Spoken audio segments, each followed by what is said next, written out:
I'm Cecilia Dobbs-Walton, the Public Affairs Manager for the City of Biloxi. On behalf of the Mayor and City Council, we want to thank everybody for coming out tonight. We thank all of y'all for wanting to participate and for participating in this grand event. It is an amazing feat, and we're all proud of all of you.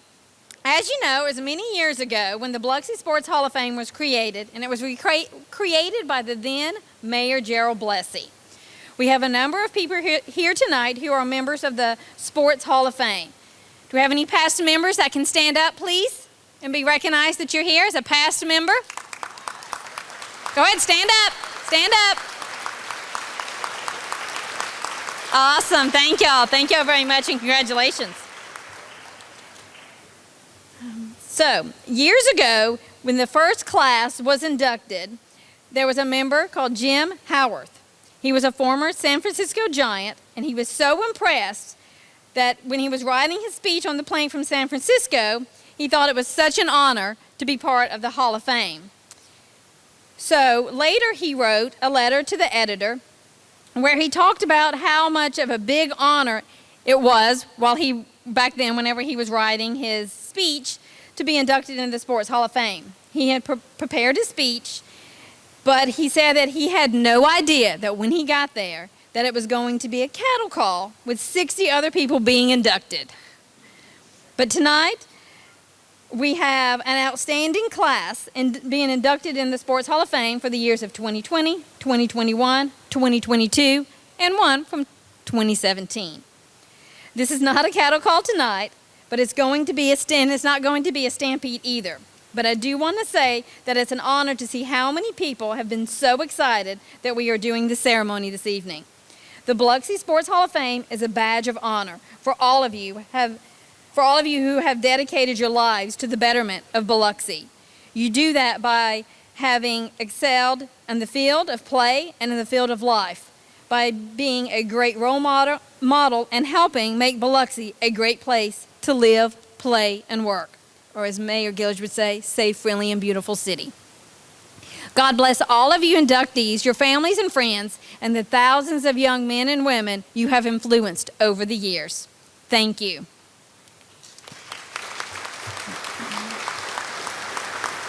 Now before we continue to move on, I do want to say that we have had a few past inductees that we lost recently, and I want to give a minute to recognize each one of those. We have 3 coaches: Joe Sabatini, who was inducted in 2020, John Williams, who was inducted in 2021, and George Sequel, who was inducted in 1985. We also recently lost Lionel Antoine, who was inducted in 1985, Clinton Tapper, who was inducted in 2019, Steve Rosart, who was inducted in 2021, Bobby Perisage, who was also inducted in 2021, and Bruce Strong, who was inducted in 2021. We're sorry to have lost them, but it's an honor to continue to honor them as a Biloxi Sports Hall of Fame member. Thank you.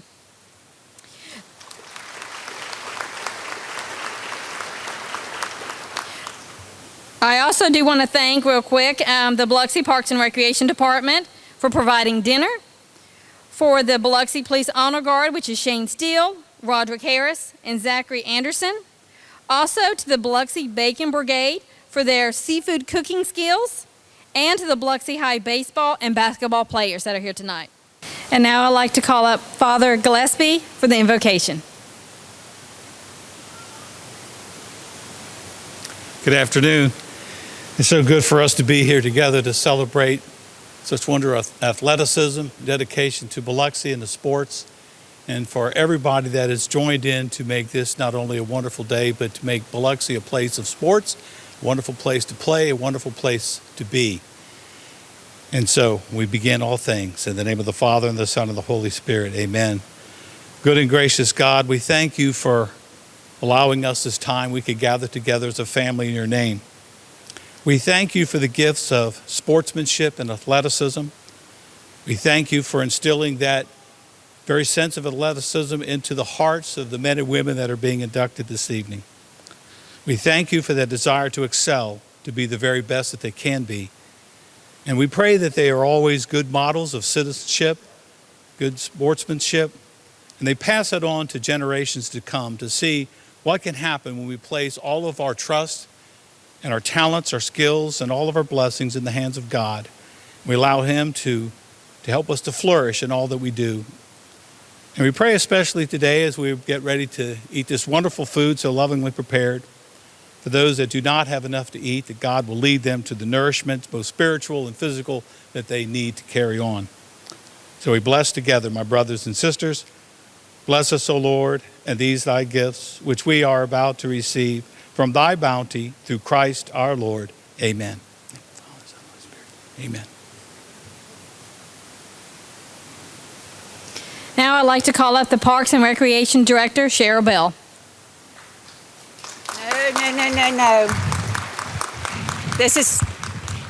Thought I'd really be nervous. 800 people, 80 tables, 800 people, but these inductees have really made me feel so good and so welcome. And this is one of the main events that I love to do. And I learned so much history. You know, George, who was park superintendent, 50 years of is it called refereeing, George? Refereeing football, not umpiring? In the Mississippi Hall of Fame. So I think Barry Lyons is here. He was just inducted into the Mississippi Sports Hall of Fame. You got Kevin Felcher, who's, I knew him from West Biloxi as a little bad butt, but, you know, with John Felcher, and now he's a state legislature getting ready to be into the Sports Hall of Fame. I've made me some new friends from Toronto, Canada, the Dorian Majors family, all the way from Toronto, Canada, you all, for this event.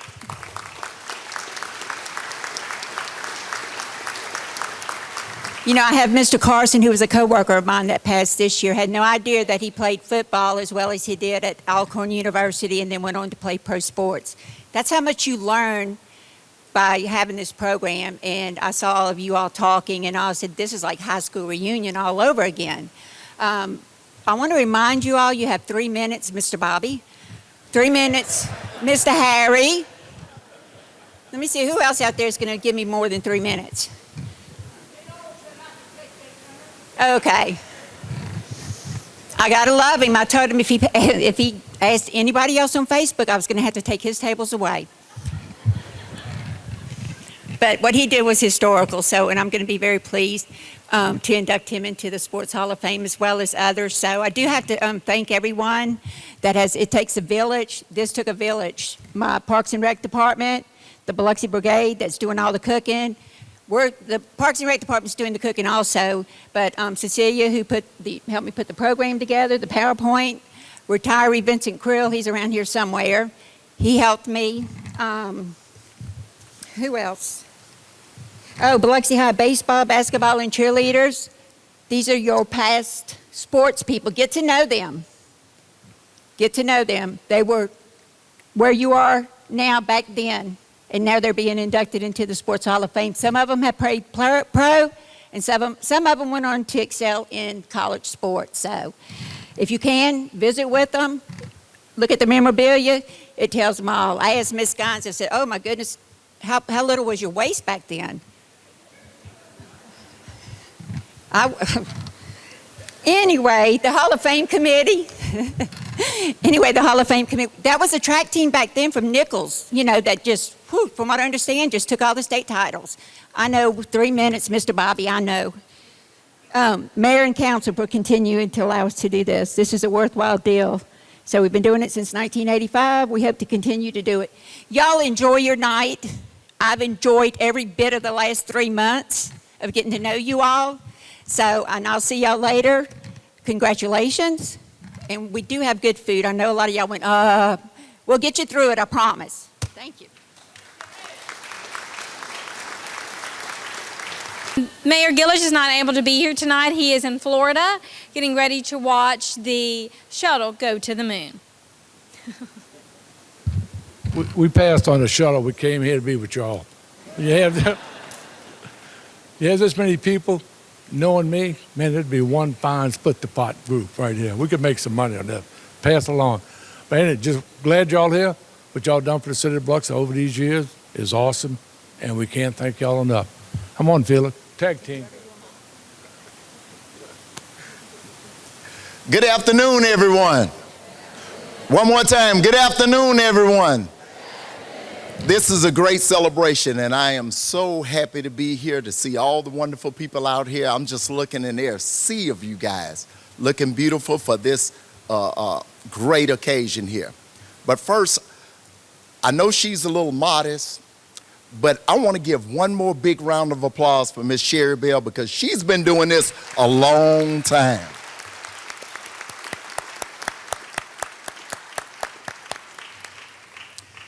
This is a good one because I have a few cousins, a few sisters, family and friends here. So enjoy the night. Let's enjoy the night and have a good time. Thank you.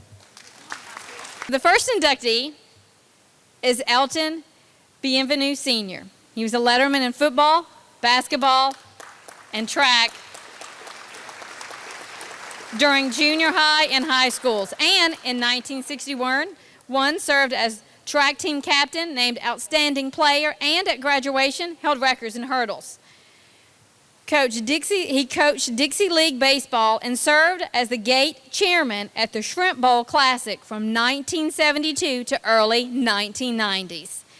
Elton Bienvenu Sr. All I want to do is thank everybody for coming out tonight, all the inductees that are going in with the class. I think it's a great class tonight. I left my remarks at the table, but that's all I need to say. Thank you. Okay, the next inductee is Vincent Pete Bosarge. Began playing baseball at age 7 at Rose Street, and he had a lifelong love affair followed, excelling at Central Junior High, Biloxi High School, and Gulf Coast Community College before entering a degree in education at Southern Miss in 1975. He coached baseball, football, and track at St. Martin and Notre Dame high schools, and also officiated high school and recreation leagues. Vincent Pete Bosarge is being recognized. His sister is accepting on his behalf. I had to write mine down because if any of y'all, which I'm sure a lot of you do, knew Pete, I'm not like him. This is nerve-wracking for me. So, his love for the game started outside of the fence, behind home plate watching our father play.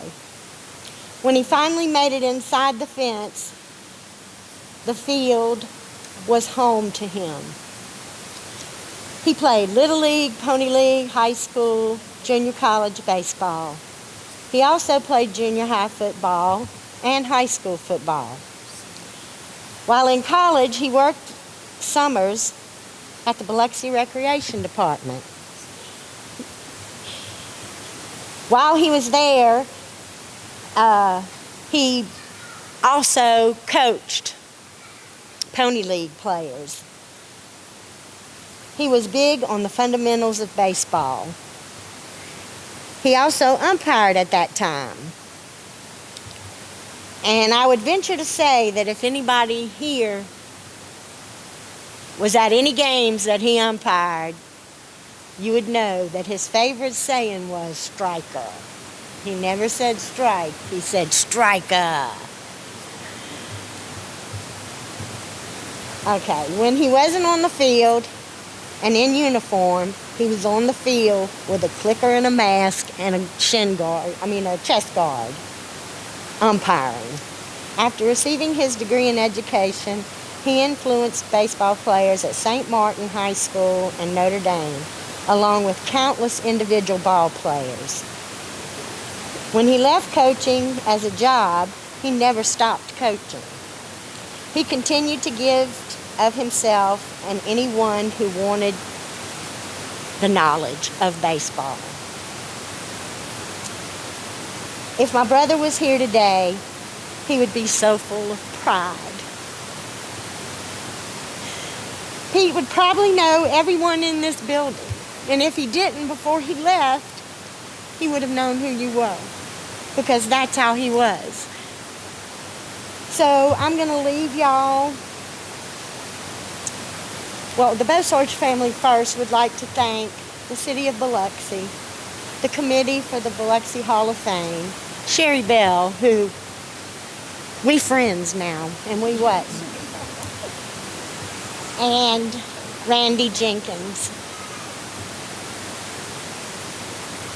Pete would have loved all of this and enjoyed so much. So I will finish with one of his favorite quotes. The quality of a person is in direct probation with their commitment to excellence, regardless of their chosen field of endeavor. And that's Vince Lombardi. Thank y'all.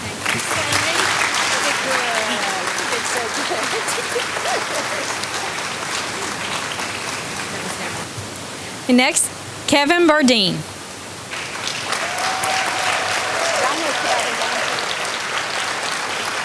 He was named MVP of the 1982 Shrimp Bowl. Actually made his mark on baseball as a player and coach. He appeared in Sports Illustrated Faces in the Crowd in 1982 after pitching a 2-hitter and 2 consecutive no-hitters. During his career, he pitched 4 no-hitters, 2 1-hitters, and 2 2-hitters in his senior year. Won over 400 games at assistant and head coaches for Biloxi High, including 6 district championships. He appeared in the state playoffs 12 of 13 years as a head coach. Kevin Bardeen.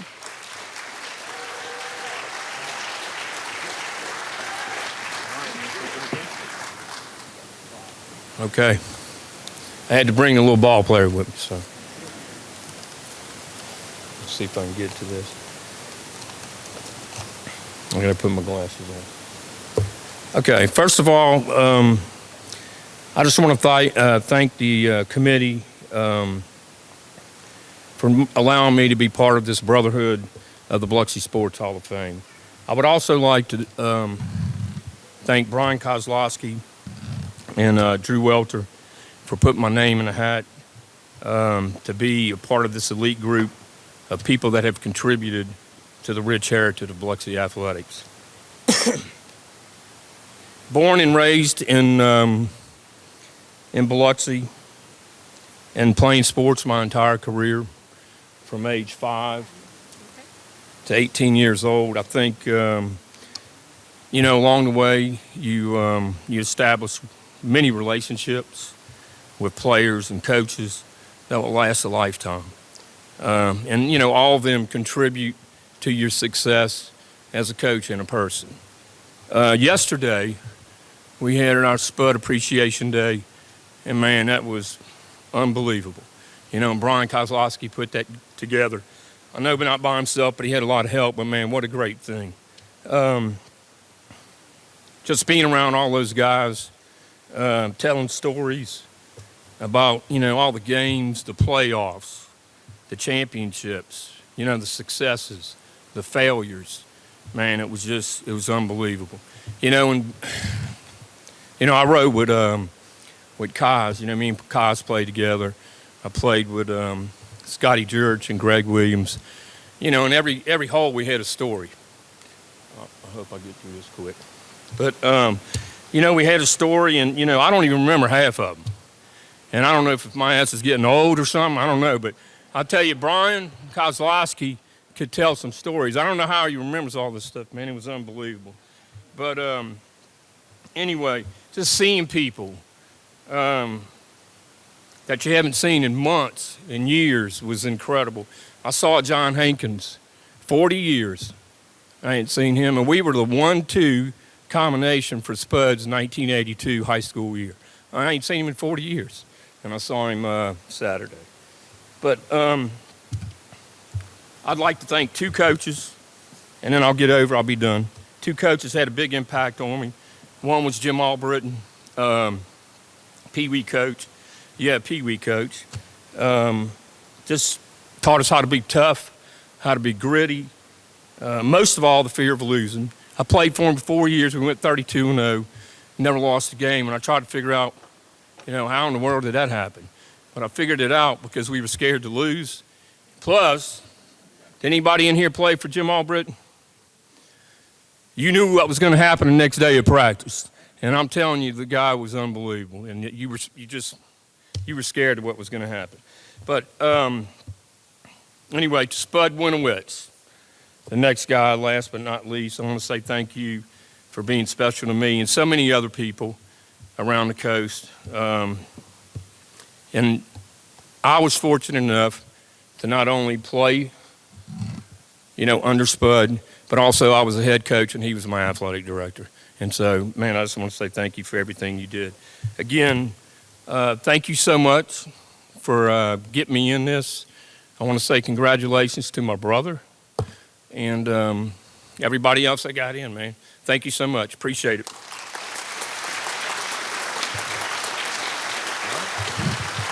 Is Spud Winowitz here by chance? Spud?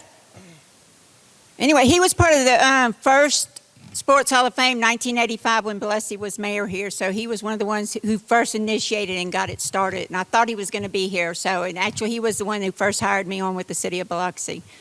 So, Spud, if you're here, thank you.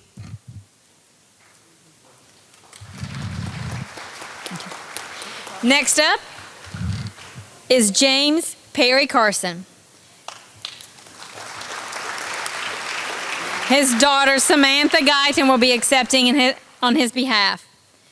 But James Carson excelled in track and field at Biloxi High School, named state championship in the 110 high hurdles. While at Alcorn State from 1974 to 1979, he was named all SWAC. It's SWAC? Sorry, I'm not a sports SWAC. All SWAC defensive back and led SWAC in blocked kicks. He was also drafted by the Seattle Seahawks upon graduating from Alcorn State University. And that's James Perry Carson. Miss Guyton, will come on up here?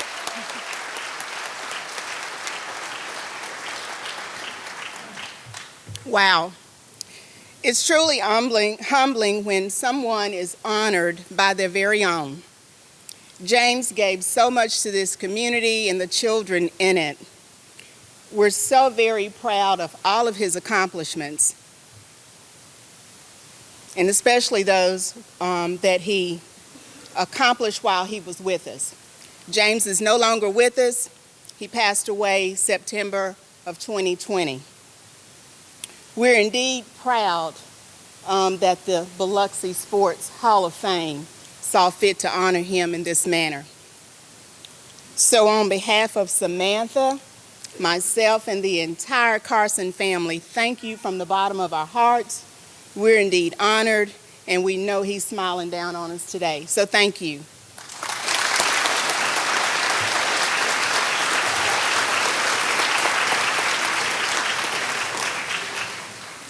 Next up is Glenn Corso. That's a good one.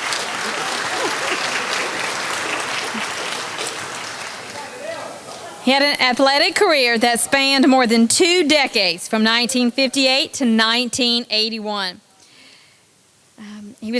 He served in his sports career from consecutive all-star honors in Little, Pony, and Colt leagues to an exceptional shortstop. He hit over 400 at Notre Dame High School, while also being named MVP in basketball. He quarterbacked an undefeated flag football team, won defensive honors in softball, and went 10 for 15 in the World Softball Tournament in Montgomery, Alabama in 1981. Glenn Corso.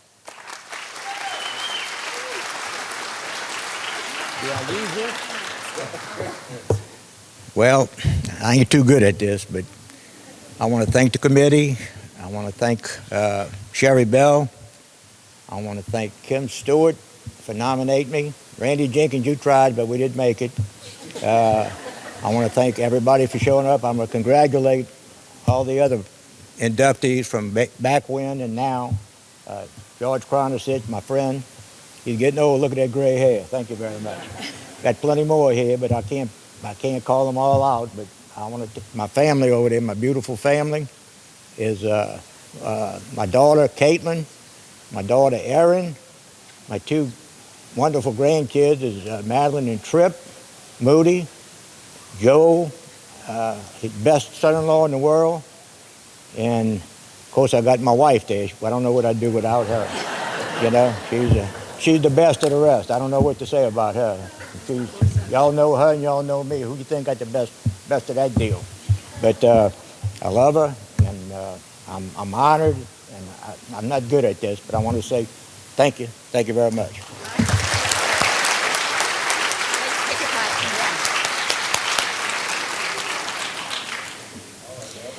Next up is Kenneth Lee Fairley.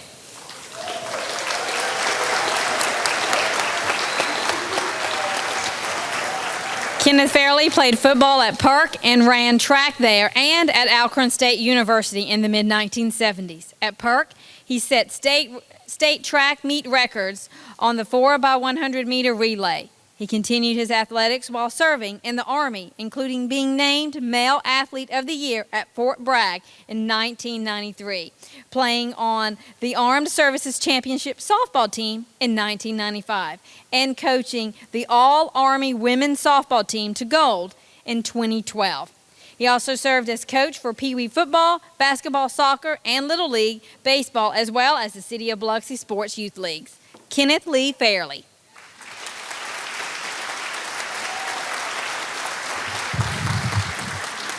Good afternoon. I want to thank the Biloxi Sports Panel for allowing me this day. Glad I'm here to see it. But anyway, I want to thank my guests first, the Hampton family and the Payton family for coming today to share this with me, and my lovely sister, the Queen Delamay Fairley Hampton. And my other table, I want to thank John Dude LeGrand and his wife, Willie Solo. He's been my barber since I moved to Biloxi. And Chris McGee and his wife. Chris helped me coach youth league sports and been one of my best friends since I've been in Biloxi. And of course, my lovely wife, Darlene James Fairley. All right. Yeah. Okay, I was born in Hattiesburg, Mississippi. I left Hattiesburg when I was 15. Moved to Van Cleve. Stayed there 2.5 years, helped them win their first ever Pascagoula River Conference football championship in '73. I moved to Biloxi in '75, got married in '76, but I met my wife in '73. I didn't get married a year after I met her. So, that's when I met her. And anyway, once I came to Biloxi, myself and Teddy Ray, we coached youth league sports, battled against each other, had great teams. And Sherry Bell helped me when she got here because I always had great basketball team. And we beat these teams around Long Beach and Ocean Springs. They claimed we cheating. We had to bring birth certificates. When Sherry Bell came on board, I not only had transportation, but I had justification of these kids' eligibility. And it's been an honor. I love coaching these kids. Matter of fact, one of the young men that I coached in basketball is going into the hall with me, Garland Andrews. I'm so proud of him. I talked to him at the game last night. Young man. I went in the Army at 87. I didn't get to see him to play high school ball. They won state championships, but I missed that. But I'm glad to see them excel and do well. I'm going to close with this. I was in the Army 26 years, but I worked for the City of Biloxi 10.5 years. And I want to recognize, George, if you can, we stand up, please. I want to recognize, you can sit down. I want to recognize George Kronasich. I'm going to tell you.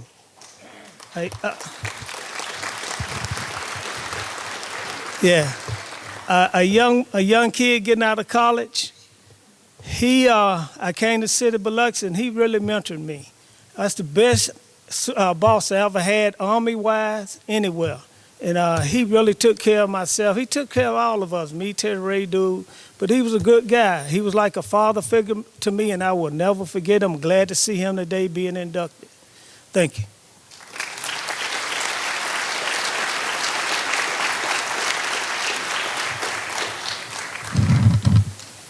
Next up is Kevin Felcher. Kevin Felcher played football at Biloxi High in 1993 and 1994. He played both sides of the ball as defensive end and offensive tackle. He attended Mississippi Gulf Coast Community College and completed his degree in sports coaching at USM Gulf Coast. His love for sports and coaching continued at the YMCA, Biloxi Leagues, and at Our Lady of Fatima Elementary. Knowing offensive and defensive along with coaching probably comes in handy now as a member of the Mississippi State Legislature. Kevin Felcher. And a product of West Biloxi. Let me get a hug. Thank you. Thank you. And thank you to everyone who came to see us today. This is a very special occasion. Thank you to Sherry, Cynthia, everyone who's made this happen. Very appreciative. Today is a special day for us inductees, but it's also a chance for us to say thank you to all of you who helped us get here. That's the big thing. And for me, that was my mom, my brother, my friends, many of who are in attendance today. Thank you for coming. But the coaches were really important. And for me, that was the late legendary Coach John Williams, Coach Kenny Hudson, my middle school coaches, Coach Tommy Williams and Rodney Soche. But most importantly, as Kevin Burdine said, the Pee Wee coach. People don't realize how much of an impact they have on you. And for me, it was Adrian Dotson. Coach Dotson was at our apartments one day, just kind of watching, scoping like he did, recruiting his team. And he saw me and some others playing sandlot football. So he came up and said, "Hey, would you be interested in playing on my team?" I said, "Well, I have to ask my mom." So he came with me. And she said, "No, we can't do it." Not because she didn't trust Coach Dotson, but because she didn't have a car. But Coach Dotson said, "I'll get them to and from practice safely. You can check around, check my references. I've been coaching for a while. I'll get it done." And she agreed.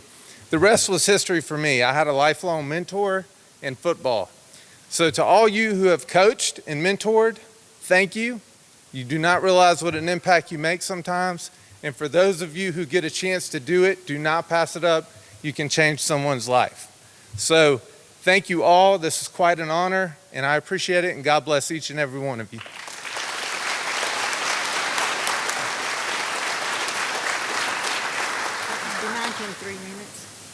This one? Next up is Harry Kosmeier, Sr.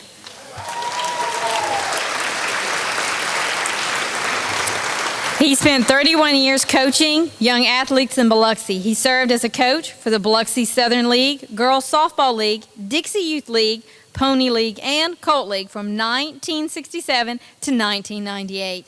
His devotion to helping children continued through service in the Elks, which also guides children at the Harrison County School for Exceptional Children and through camp and leadership programs. Harry Kosmeier, Sr. And don't forget, 3 minutes. I'm going to take part of Bobby's minutes. Okay. I just want to thank y'all for having the opportunity to be here today. Can you hear me? And I coached Little League ball just about all my life. Girls softball. I never played sports. You had to have good grades, and I didn't have good grades. So I got a twin brother. He was a smart one. He was an A student. He went to Mississippi Southern, and I went to work. But anyway, it's a great pleasure to be here. I want to thank two people.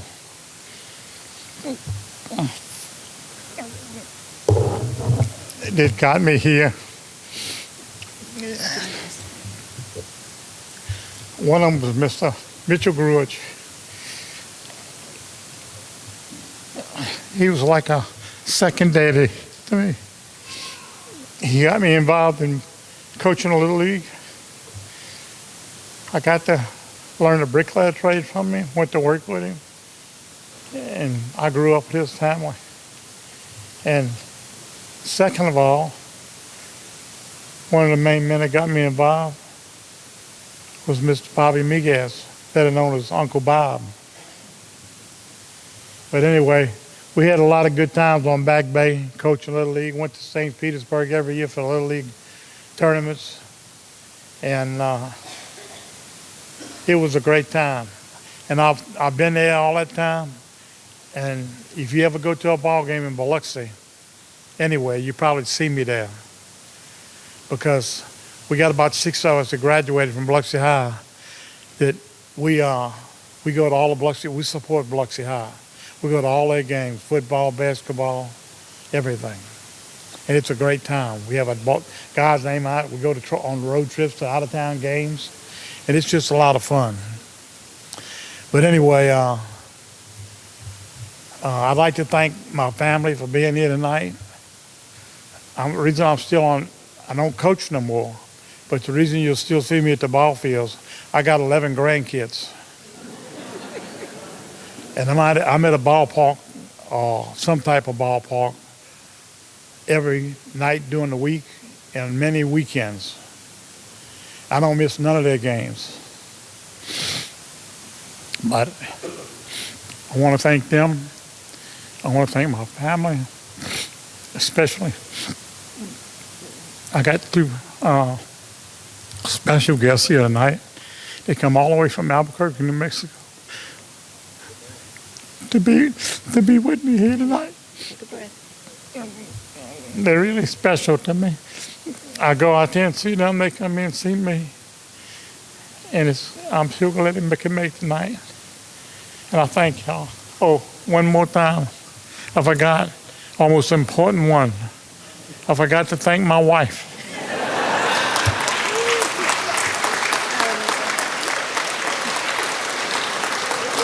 I never thought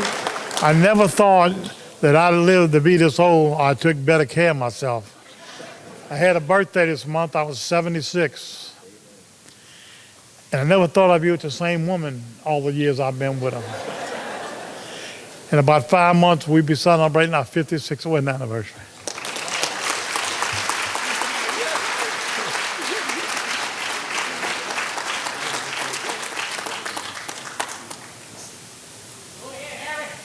This is the one from Toronto, Canada, that came away from Toronto. Gavin. Okay. Next up is Dorian Major. His wife, Davender, and sons and daughters are going to accept this honor on his behalf. Dorian Major was a shortstop and a pitcher on the Biloxi High baseball team from 1977 to 1979. He was also the winning quarterback of the 1977 Shrimp Bowl. After college play at Memphis State, he played 6 years as a professional, first with the Memphis Showboats in the USFL, then north of the border to Toronto in the Canadian Football League. Again, Dorian Major.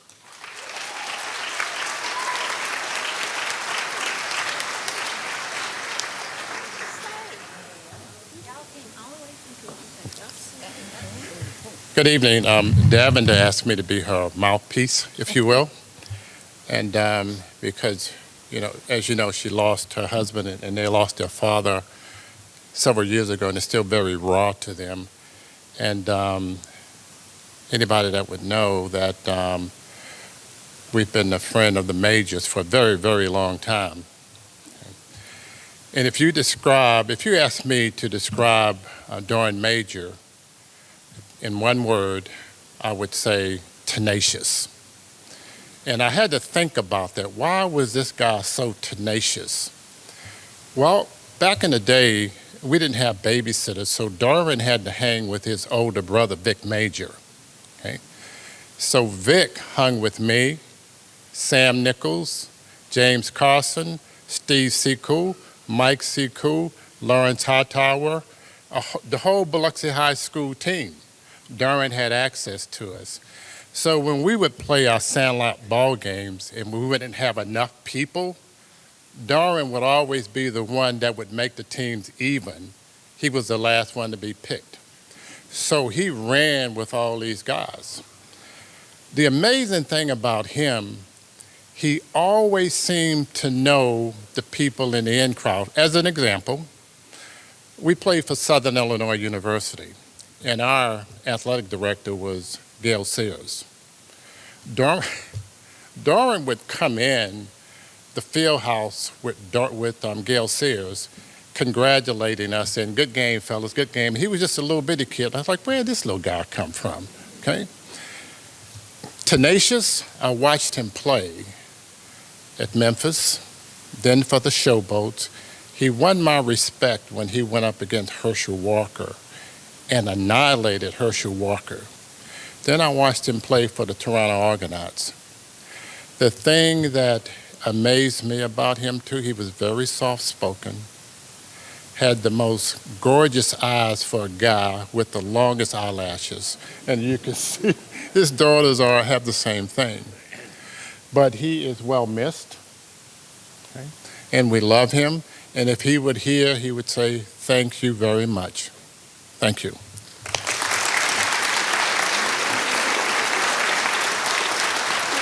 Thank you.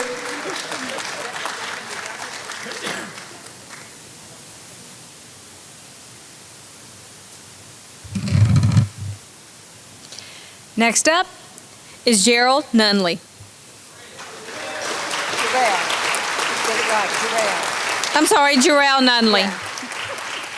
He played baseball and basketball at Biloxi High. He was named Rookie of the Year in 1989, and he was a key part of the Biloxi High's back-to-back state basketball championships. He followed the bouncing basketball to college. His first stop was the University of North Texas, then to William Carey, where he was a basketball MVP in 1995. Jerrell Nunley.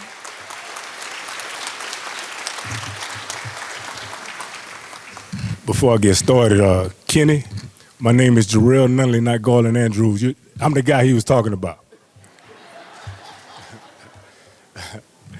I want to thank everybody for coming. This is a beautiful day. I'm honored and humbled to be here. I wish my mother could be here. She'd be so proud of me. I just want her to know that her son made it to the Hall of Fame. And to my dad, thank you for always being there. You coached me in baseball, football, but you didn't coach me in basketball. So that says a lot about your coaching ability, brother. I love you, man. I want to thank my wife's family for supporting me coming today. I want to thank my mother's sister and my family for coming. I want to thank my wife. So now, you know all the stories that I was telling you, they were true. I am definitely the greatest. I want to thank Kenny. You inspired me, Kenny, as a little kid. You told me one day, you said, "Son, you have a gift. Use that gift." I was like, "Kenny, what are you talking about, just slapping the backboard?" He said, "No, man, put the ball in the hole. You can do that." Coach Laird, thank you for everything, Coach. You're the GOAT. You mean a lot to me. I always call and check on you. You always know who I'm calling. It's me. Jerrell, what do you want? I'm just checking on you, Coach. And I love you, man, for everything you've done. And you're the greatest coach in Biloxi High history.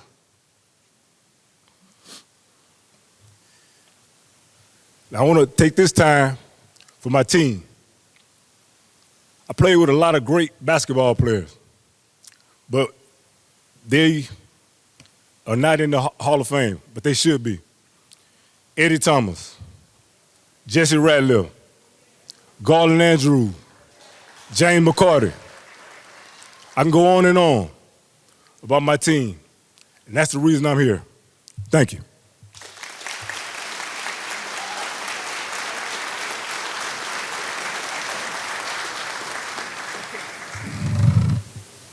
Next up is David Day-Day Shelby. Basketball was David Day-Day Shelby's sport. Starting at Nichols Junior High, Shelby earned an impressive list of awards from 1971 through 1976. He once scored 51 points in a Pee Wee basketball game. Right up there with his love of sports is his love of community and service. His service work includes the Atlanta Project, the Carter Center, hurricane relief efforts after Katrina, and after-school tutoring. A winning record for sure. David Day Shelby.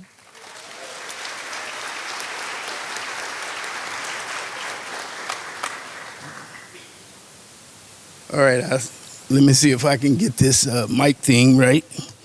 I'm a retired New York State teacher. Biloxi was my home.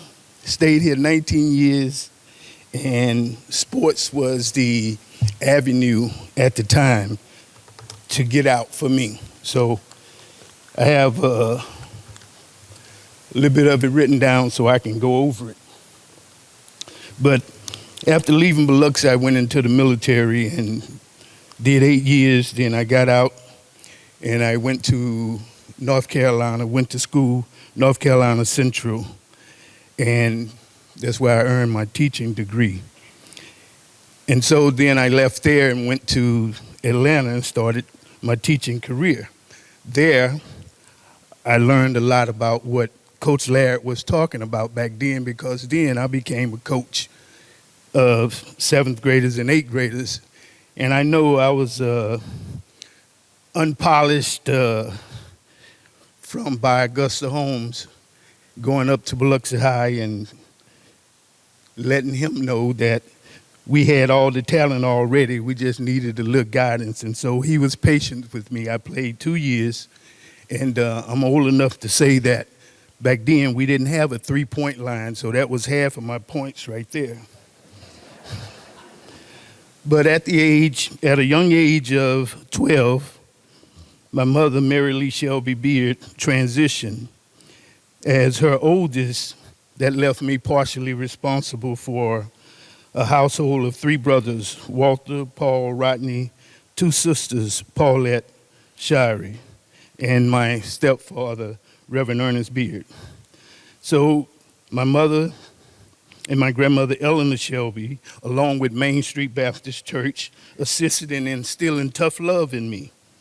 And so I carry that with me everywhere I go. So, but my main focus was making sure I was a good big brother for my brothers and sisters. And also I recognized that year at a young 12 that God became the supreme existence living within me, because that's what it was going to take without my mom and to make it. And along with that came the village of uncles and aunts and cousins. My Aunt Gines, thank you for standing up for me on senior night when they called us out. Thank you to my uncle J.C. Shelby, which is in attendance, for his guidance. And so, thanks to that village, that I was able to have sports as my avenue. My love for sports also got me in trouble because I broke a few house rules, had to sneak out and play at times since I was the oldest in charge of the younger ones. But nevertheless, my talents were highlighted by, the playgrounds of by Augusta, Nicholas Perkins, and of course, this was during the segregated landscape of Biloxi at the time. So at 12, losing my mother, and then the community sports in our community was also taken away. That was devastating. So for the first time, I had an opportunity to play against white players, had white coaches, and of course, that right there that instilled me a broader, or allowed me to become a broader person, because now the community was expanded. At every level, I was a champion. And then I got up to Biloxi High. We did not win the state, but we got there. So our season ended in Jackson as 26-9.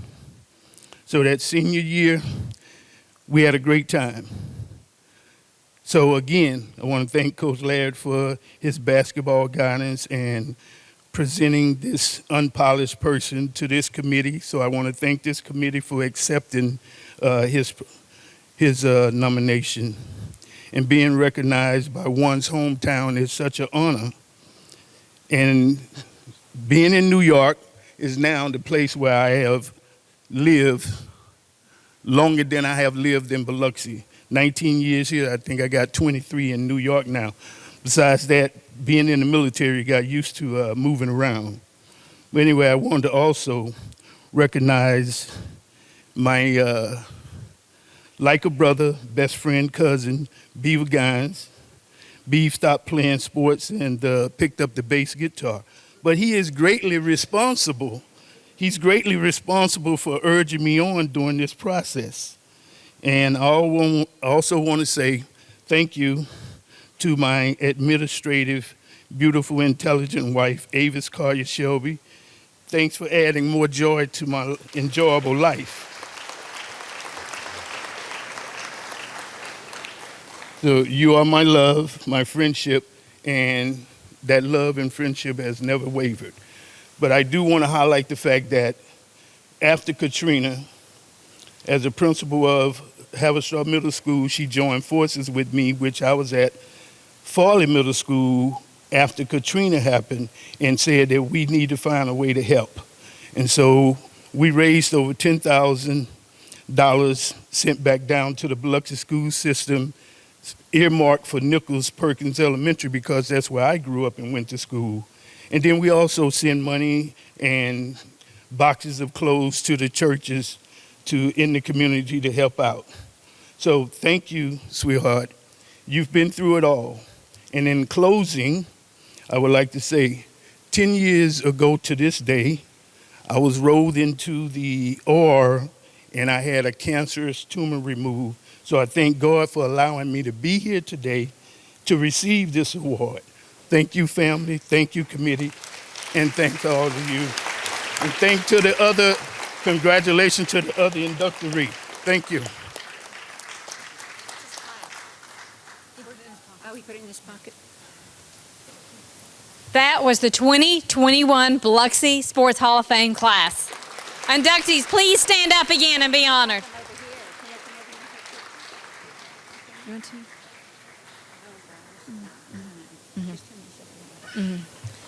Now we're going to go to the class of 2021. First up is Lloyd Burbridge.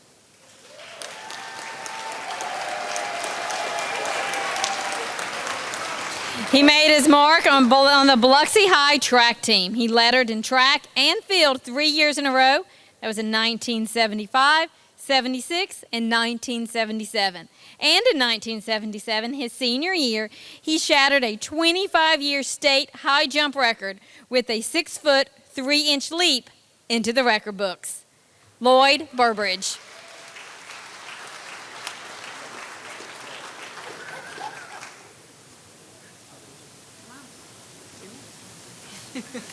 Thank everyone for being here.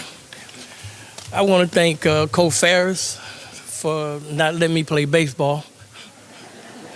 Coach Jackie Laird wouldn't let me play basketball because I couldn't shoot, but I could dunk. And I want to thank my cousins. I got 2 cousins coming in with me, Brenda Tillman and Byronell Lumberg. So we both, all of us coming in together. And I want to thank Joe Sabatini for not letting me play football for 2 years. 2 years in a row, I never made school football team because before school opened, we had red and white game. They would make me do the plays over and over again. So before I got to run, everybody in defense knew to play.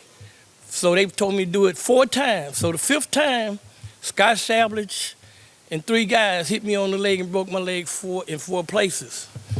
So that was my sophomore year. Then the junior year, we did it again. They say, do it again. So I said, Coach, not again, Coach. Broke the other leg. So I didn't get to play football 10th, 11th grade.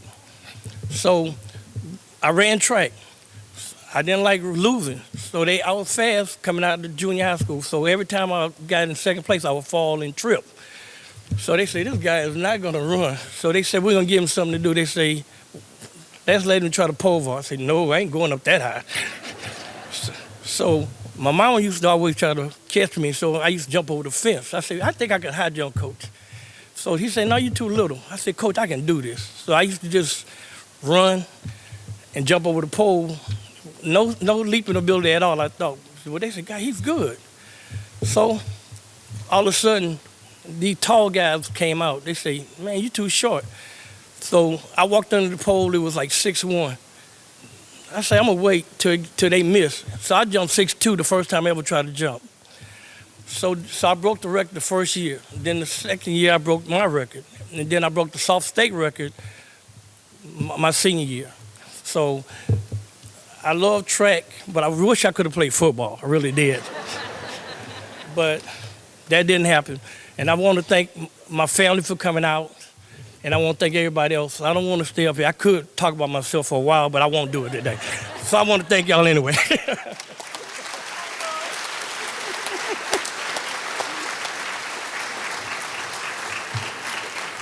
Next up is Gerald Wallace Chapman.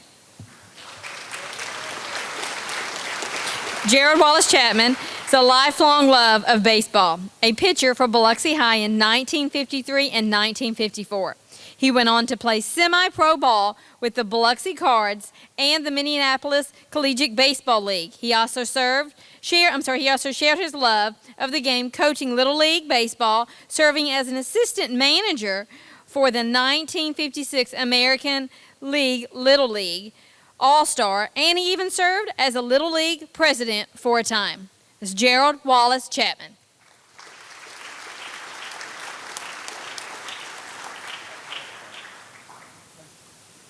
You got it. Okay. Well, I'm going to start off by saying it's going to be a short speech because I'm getting hungry. But I'd like to say it's an honor to be selected to the Biloxi Sports Hall of Fame. I would like to thank the committee members who voted me into the hall. And last but not least, I would like to thank my friends Pat and Tom Abernathy, who nominated me for this award and who I understand spent a lot of time searching the local newspapers that went back into the 1950s to try to find something good to say about me. And I'm an old bird, you know. And luckily, they did find something good. And I got into the hall, and I'm very thankful. And thank you all very much.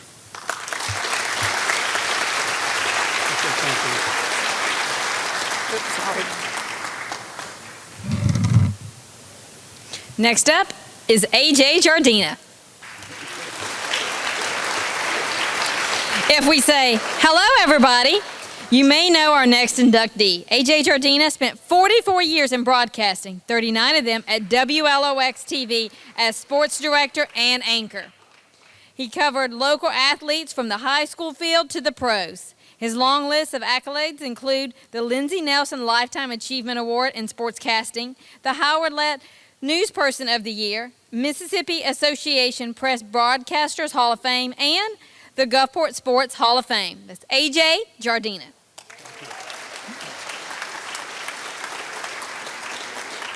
I'm trying to get my stopwatch to work real quick so I keep it within 3 minutes.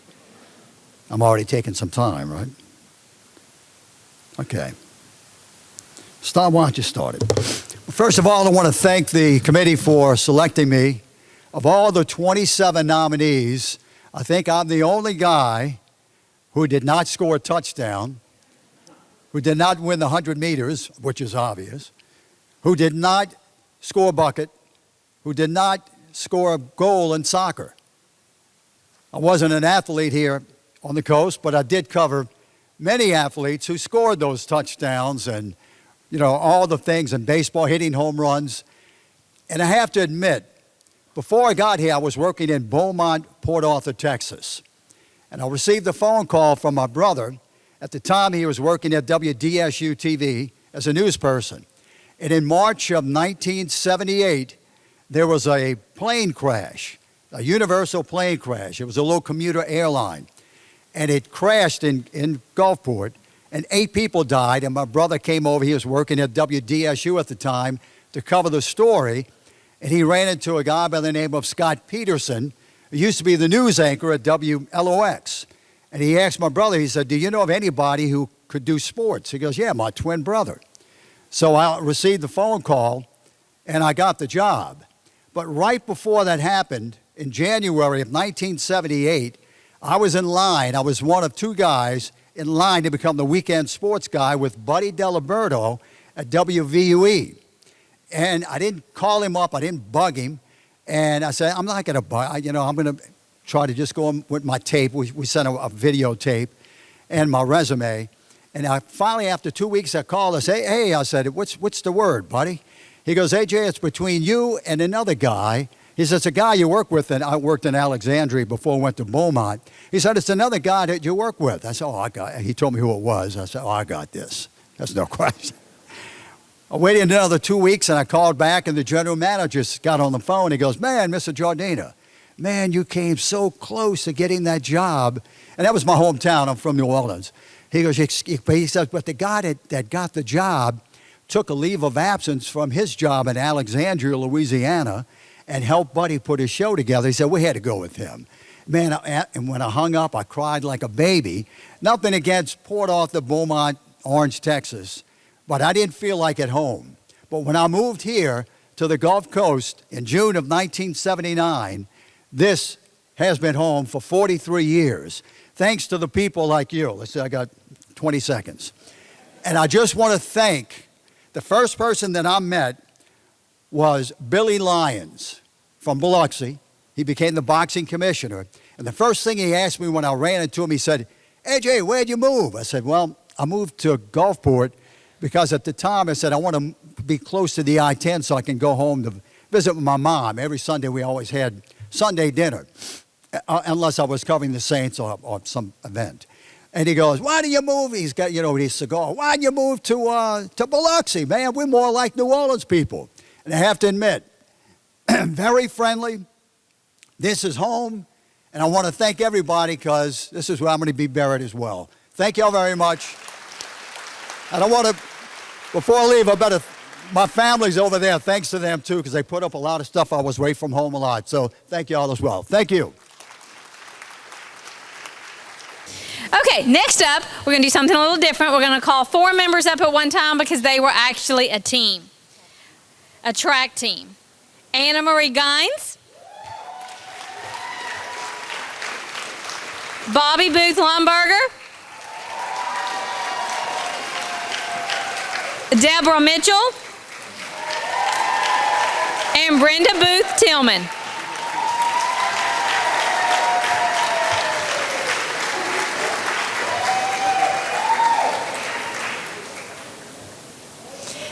As they come up, we're going to go ahead and start introducing each one. First up is Anna Marie Gines. She ran track and field for Nichols Junior High and Senior High and the Nichols Independent Team. She led Nichols to first place awards in the 200 and 300 relay.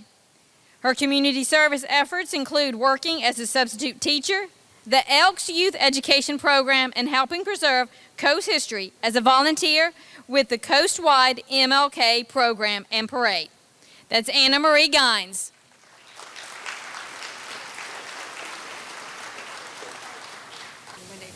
We have Mr. and Mrs. Winham that's joining them. They were the coach back then for this great team.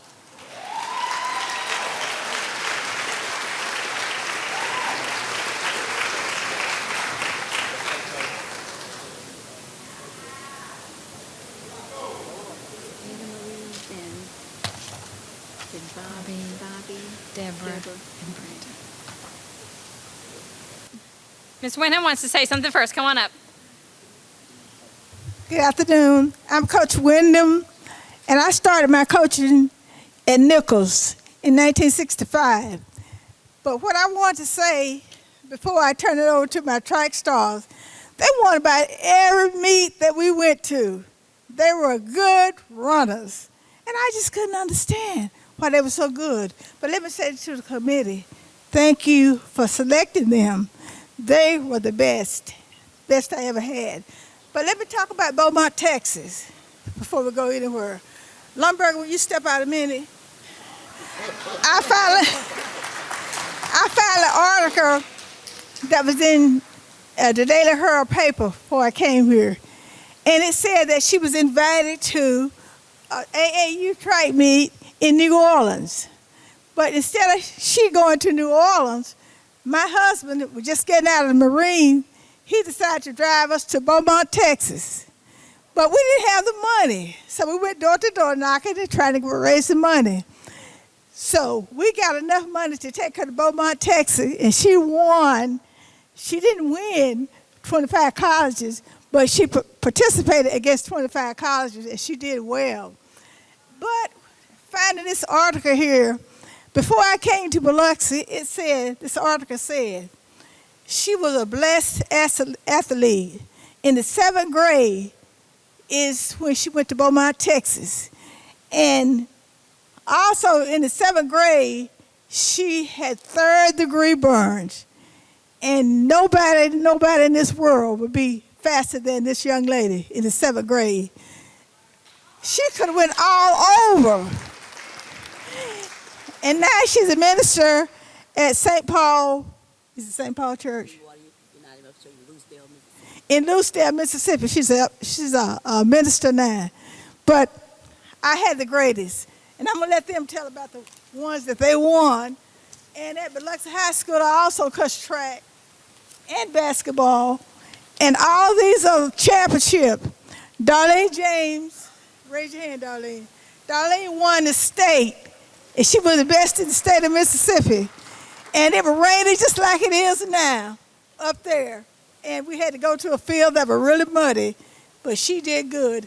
I'm going to let them tell about the ones that they won briefly. Go ahead and call up Anna Marie Gines. Good afternoon. Thanks, the Biloxi Sports Hall of Fame, for selecting myself and my teammates as Hall of Famers. I got my start in running when my mother used to ask me to go to the store because she was cooking and she needed an ingredient that she didn't have, and for me to go and hurry back as fast as I could so she can get this food done. That's where I got my first running experience from. And I want to thank Ms. Winham, Mr. Winham, and I don't want to forget Coach Dilworth. When they had on there that we were an independent team, that was the year that we integrated. Biloxi High did not have a girls' track team. So Coach Dilworth took us in. We ran for Nichols Junior High. When we went to the districts to run, we had to run the junior high races and the senior high races, and we won all of them. But we could not get any recognition because we were independent. We were not under any particular school.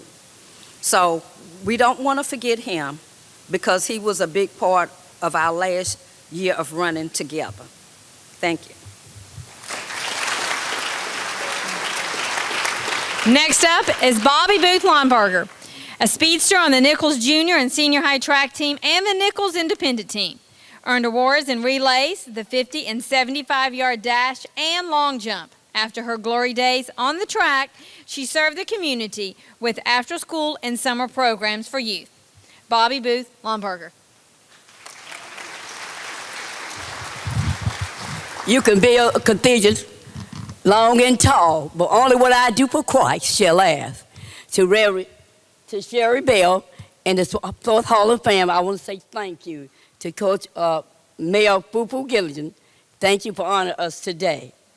I ran a lot in my days. I used to run at home. My mother had 8 children, and we was a sports group all by ourselves.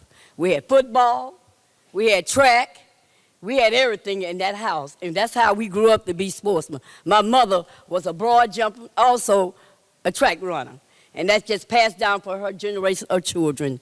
I would like to thank this track team, my sister Brenda Booth Tillman, Anna Gines, and Deborah, because we always came first. But Miss Woodham let it a little short on me when we went to Texas. I got in the lane and we had to wear cleats. And those girls, they was going by so fast. I looked where they going. When I looked up, I was right there beside a lot of them. I came in third place. Those college girls let me know there are some more fast people in the world besides me. But in Biloxi, I just didn't know that. And I want to thank y'all from the bottom of my heart for allowing me to get in the Hall of Fame in Biloxi. Thank you.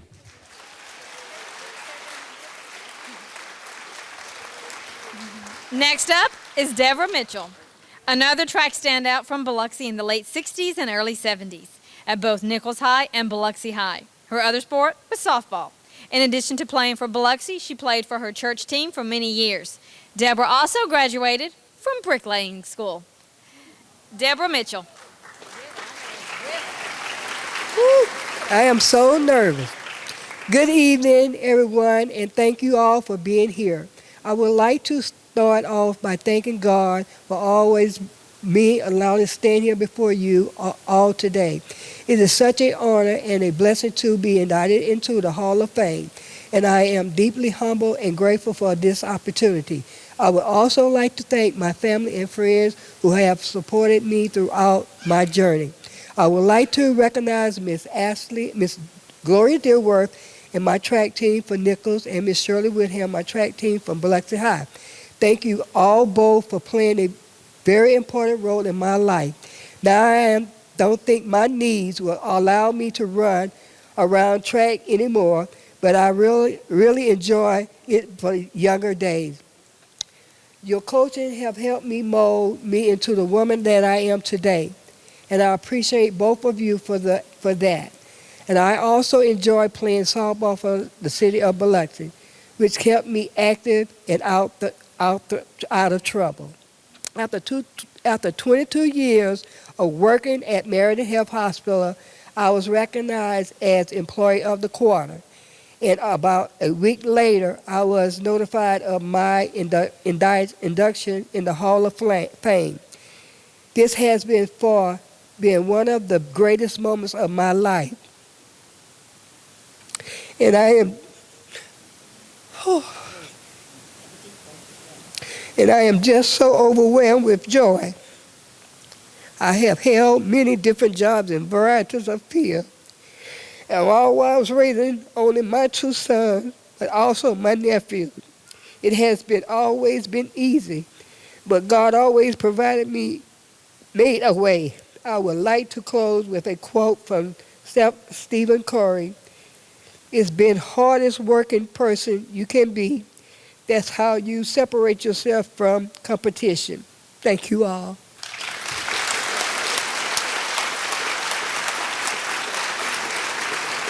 And next up is Brenda Booth Tillman, a track and field star at Nichols Junior and Senior High and at Nichols Independence team, with Bobby Booth Lundberger, Anna Marie Gines, and Shirley Bullard. She was part of the award-winning 200 and 300 relay team that dominated from 1968 to 1971. Brenda Booth Tillman.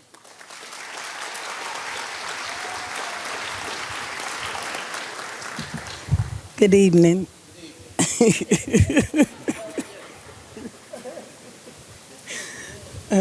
I would like to thank you, Ms. Woodham, for being my coach, my teammates. They done said everything, so I really don't have that much to say. But I would just like to thank Shelby and everyone. And I'm like Forrest Gump. That's all I have to say about that.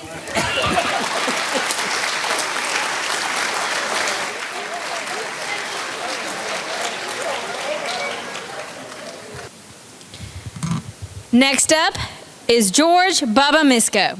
His daughter Betty Misko will be accepting the award on his behalf.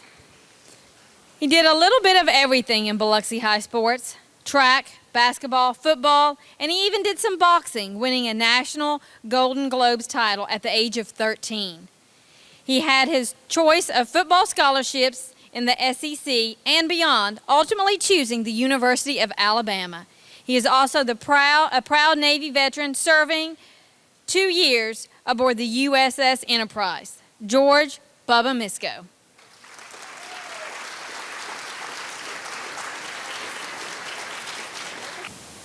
I can assure you my father wishes he could be here today. And God knows myself and my entire family wishes he could be with us today.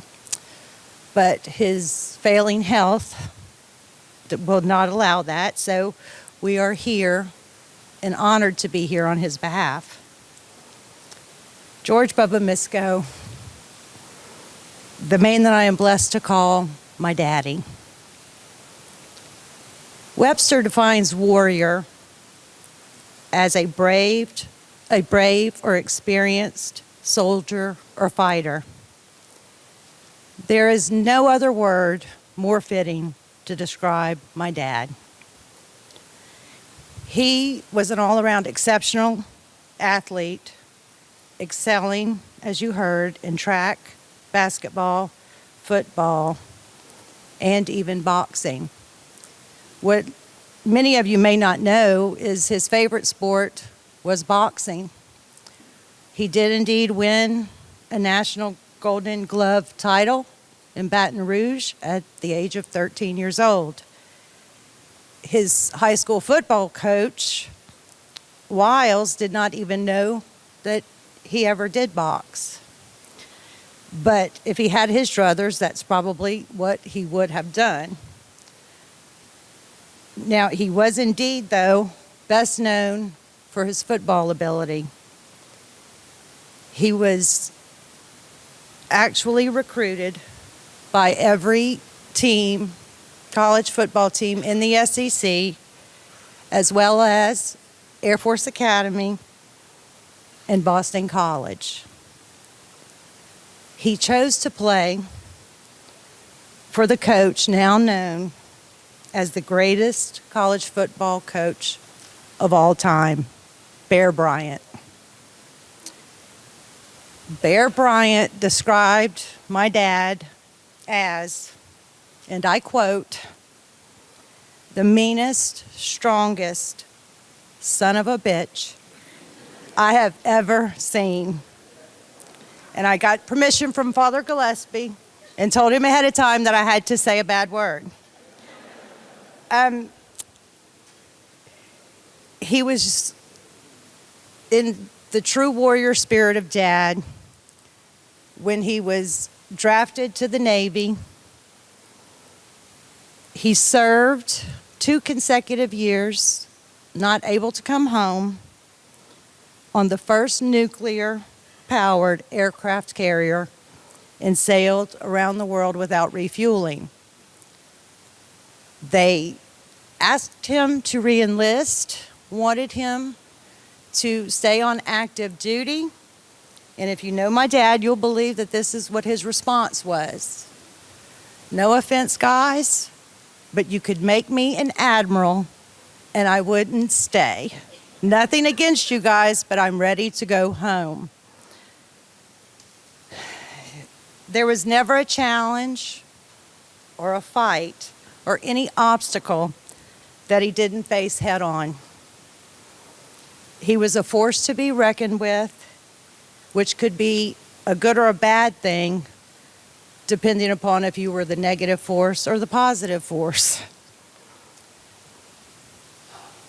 During his life, he battled everything thrown at him, including 3 different types of cancers, spanning over a 27-year period. In his true warrior spirit, again, he fought and overcame just as he had done everything else in his life, and he was victorious over all 3. It was at the time of my mother's passing 3 years ago when his health really began to decline. He was strong physically, still doing calisthenic exercises every day of his life, still was in the same shape as far as the same weight as when he was in high school. But when she passed away, he just kind of lost the will to live. And he lost the love of his life. And so he is in dementia, has taken its toll on him. And so we have lost our dad,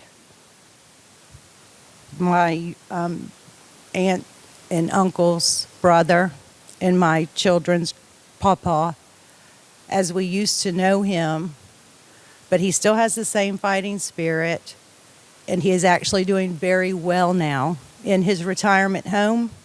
He dances with the nurses, as you can imagine, to Elvis Presley, jitterbugs, very social, and everyone loves him. So he is in a good place, but he is ready at any time when the Lord is ready to see my mom. Thank you to everyone for this honor, especially during the twilight years of his life, for recognizing him, for his exemplary talent. And he would be very humbled if he were standing here himself. But I can assure you this will go to Collins, Mississippi, for him to see, and he will to remember that he was honored. Thank you very much.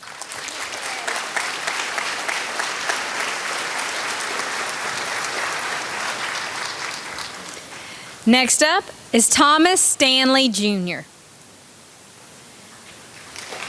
Thomas Stanley Jr. spent more than 30 years helping shape young athletes. He's been a baseball, soccer, and softball coach for boys and girls. Served as a league president, district commissioner, as well as an umpire.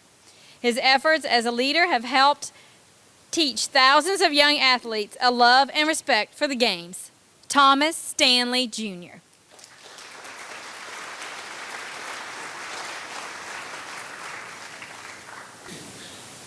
Well, I've been involved in youth sports for 32 years.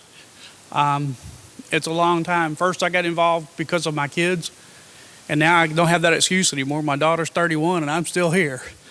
So I always wanted to be an assistant coach, never wanted to be the head coach. I just wanted to work with the kids.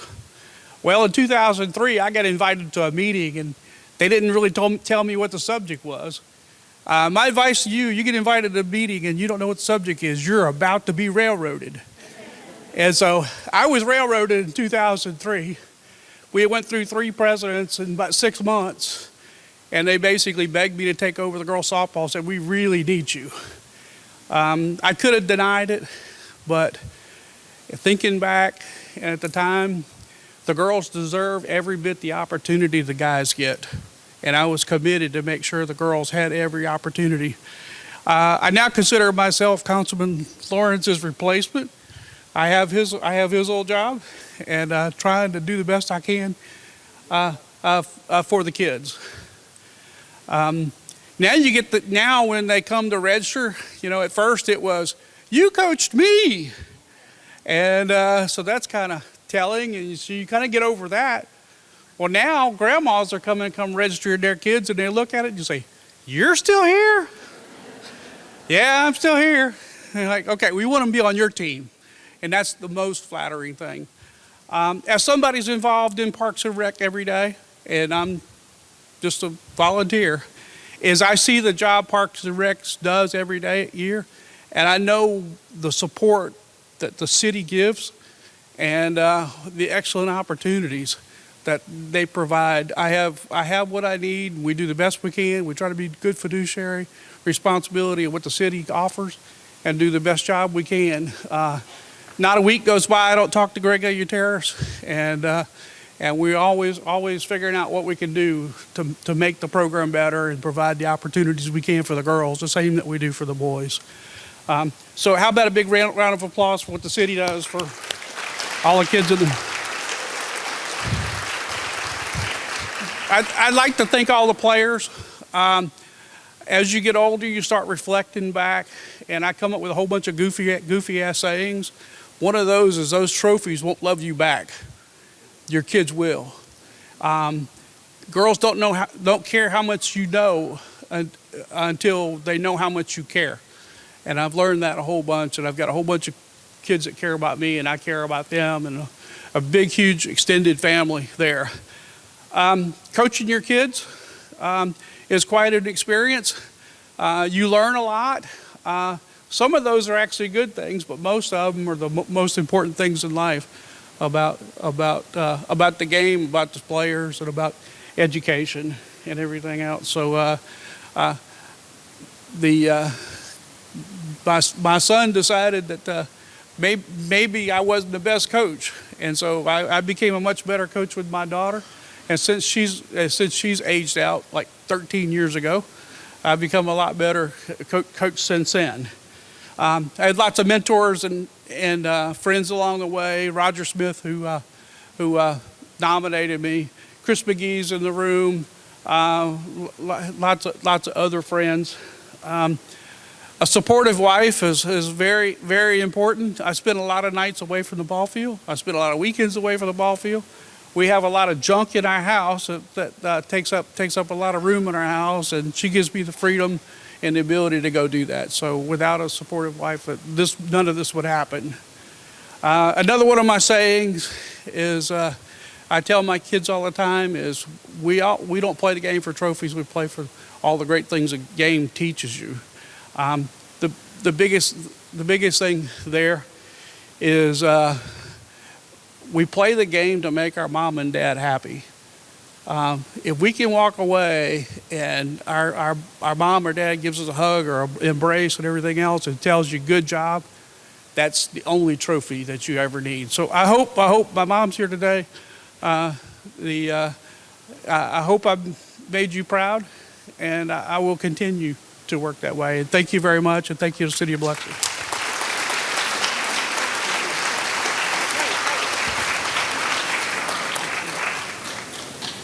That was the class of 2021.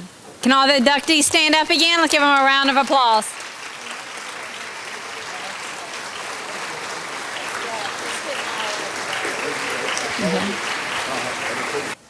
Okay, so now we're going to go to the class of 2022.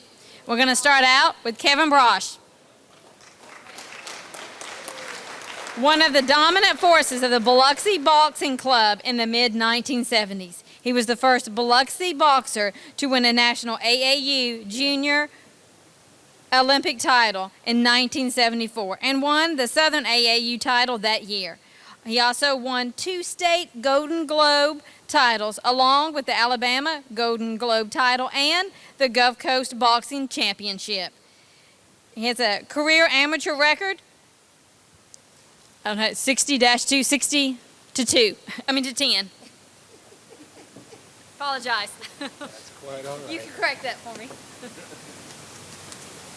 What was that record? 62 and 10. So 62 and 10. Well, thank y'all for coming, especially my mom. She's here. My dad, he's in heaven. My kids and my lifelong friends and my ex-wife.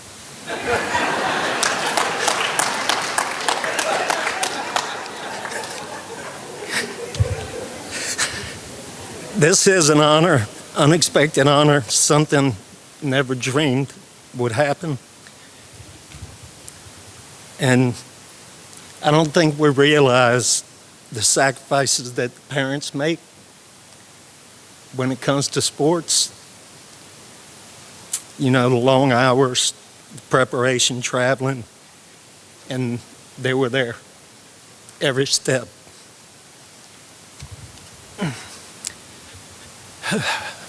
And Mom, my brothers and I were boxing. We never had store-bought trunks. Mom made everything.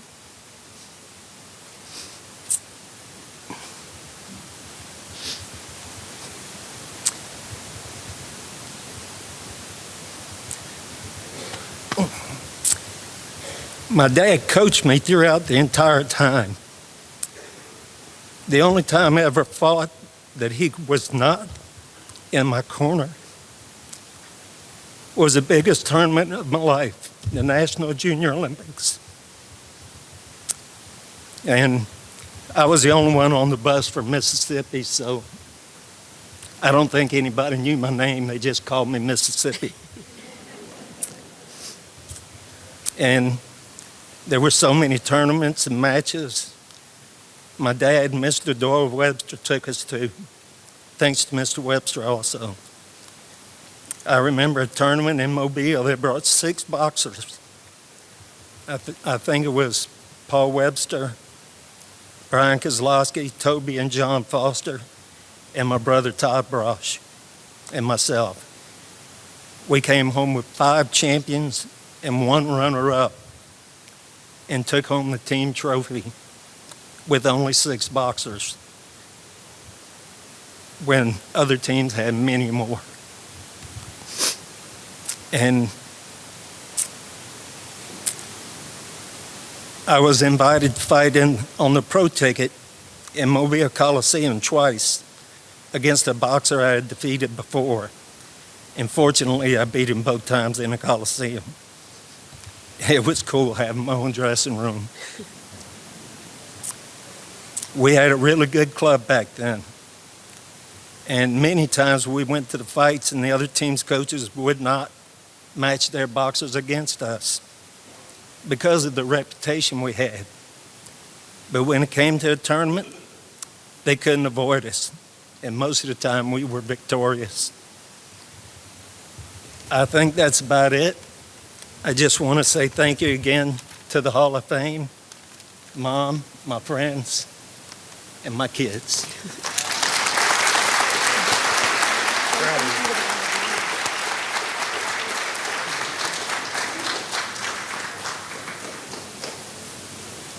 Next up is Charles W. Burdine, Jr.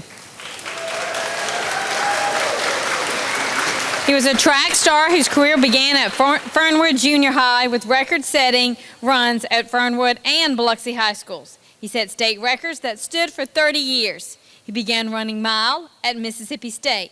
He set a record at LSU Invitational in the 1,500 meter. He qualified for the NCAA Nationals and the Olympic Trials in 1974 and 1975. That's Charles W. Burdine, Jr.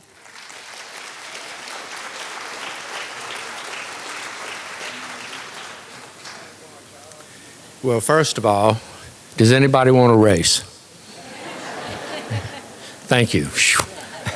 No more running for me.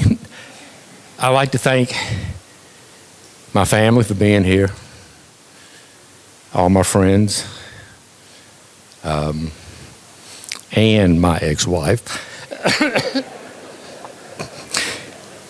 who was a very good friend of mine. And I want to thank the Biloxi Hall of Fame, and of course, Jimmy Polis. Y'all know Jimmy Polis?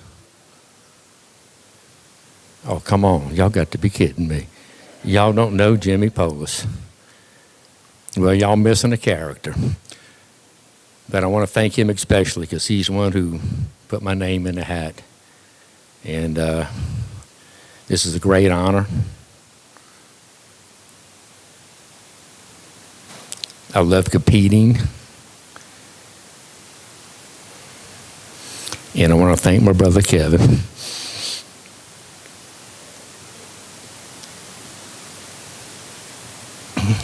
Just thank you.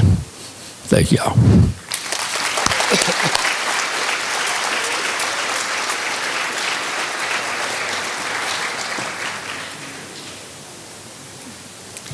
Next up is Linda Barnes Carney. She's a product of Our Mother of Sorrows and M.F. Nichols in the 1960s. She lettered annually, was named Miss Basketball in 1967. Also participated in the conference championships in 1966 and 1967 and was named All-District Player. That's Linda Barnes Carney.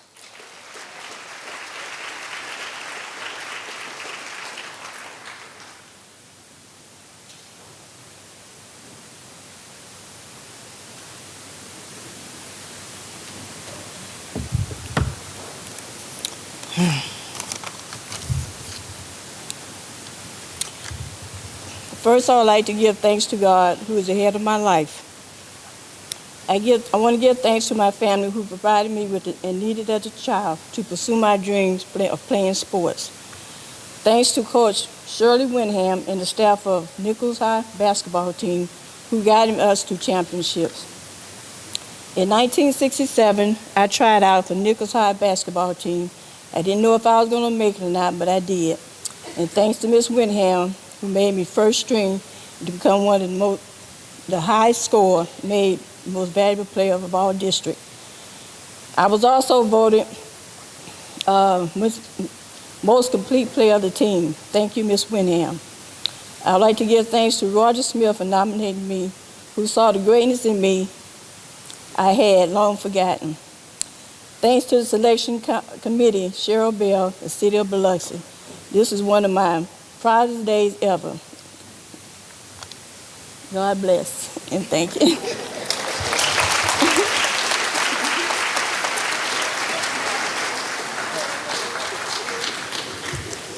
Next up is George Kronisic. This 1965 graduate of Biloxi High School played on the Biloxi High School baseball state championship team and made his mark as an official for high school football games for 50 years, including numerous all-star and state championship games. He was also inducted into the National Football Foundation Hall of Fame in 2014. George Kronisic.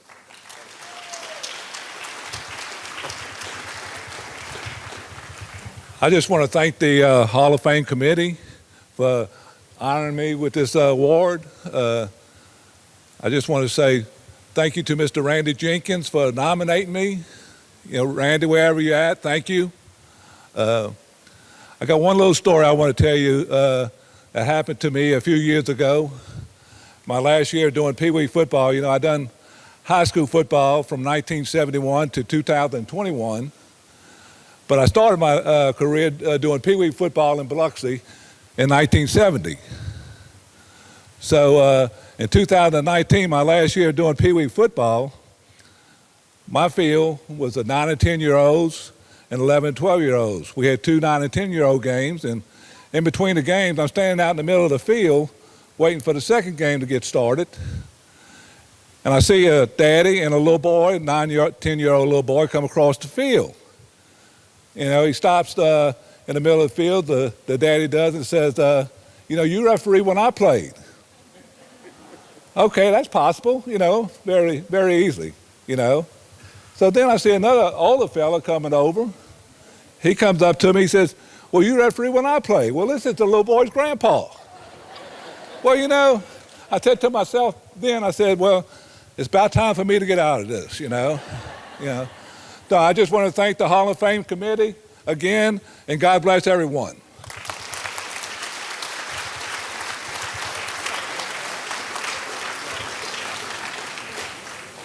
Next up is Jerrell Jacobs. He excelled in football and basketball at Nichols. He's a member of the Biloxi Dodgers while in high school. He coached league championship teams in city football and baseball leagues and was an award-winning coach, including 3 undefeated seasons at Ocean Springs Middle School. Jerrell Jacobs. Let's do Mr. Hunter.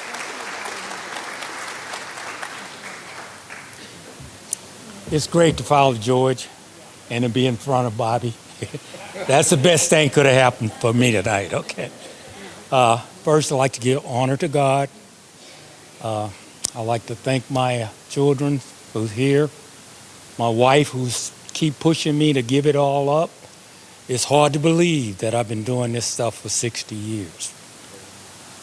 And that's a long time. I looked through the program and I noticed tonight that one of the first guys to go into the hall was one of the kids that I coached back in the early 60s, was Larry Evans, who I thought would never go anywhere. And he ended up playing with the Denver Broncos as a linebacker in the Super Bowl. So I've had quite a few of the guys that I worked with coming up through the ages, that's been inducted into the Hall of Fame. So that makes me feel like I've done something special. God has always been my vision. And in the process, he's given me the strength to do the things that I've done. I've had the opportunity to coach in California, Louisiana, Mississippi, Ohio. And when I came back here from Ohio, I really wanted to start working with the Biloxi school system. And they pretty much just didn't have anything for me. So I went to Ocean Springs. Since being at Ocean Springs, I've been involved in undefeated seasons. In baseball, I've had a three-peat in middle school, and I thoroughly enjoy working with the kids. If I can give you guys anything tonight to take with you from this process, is that God has taught me that our greatest access is our kids. Without them, we cannot accomplish anything. And he's told me that we need to always focus on our children because they are the future leaders and they will carry us too. Thank you very much.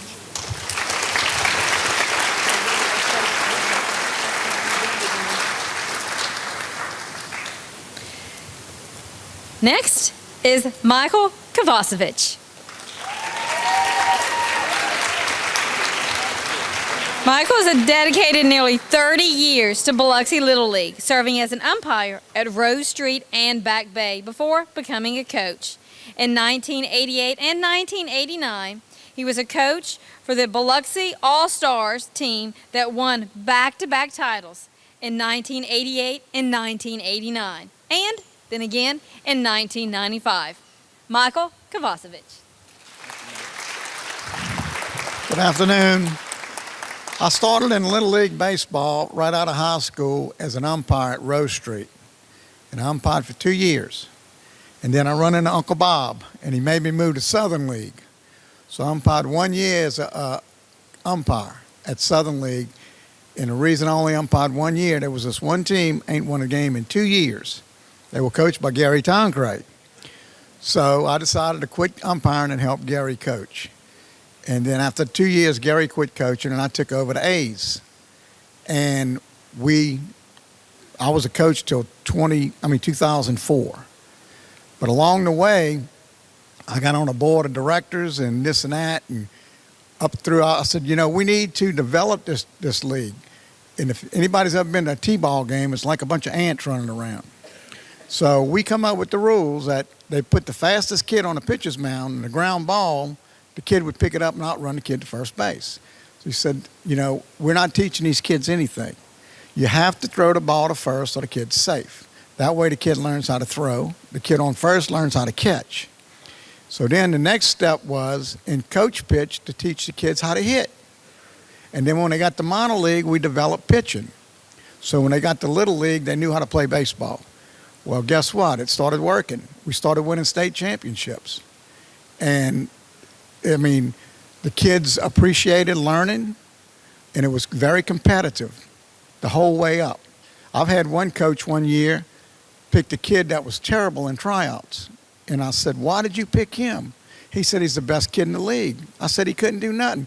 He said, yeah, I made him try out with a left-handed glove on so nobody else would pick him. So that's how competitive it was. But what made it so special was all the coaches in the league was there to help the kids. So the main thing was develop the kids. And there wasn't a better honor than to see the kids you coach playing high school baseball and then college. And then I had a nephew that we coached, ended up in the College World Series, which was a great honor. So I want to thank my family, the city, Sherry Bell, but mostly important, I want to thank the kids for buying into the program and allow us to coach them all these years. Thank you.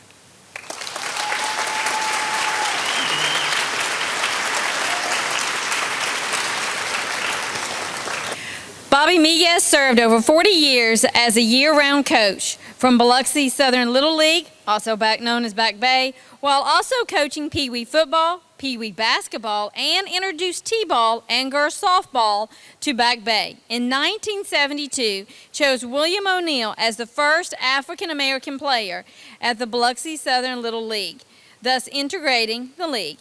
That same year, he had a perfect season and state championship team in Little League basketball, Pee Wee football, and Pee Wee basketball. His girls' softball team was named city champs that year as well. Bobby Miguez.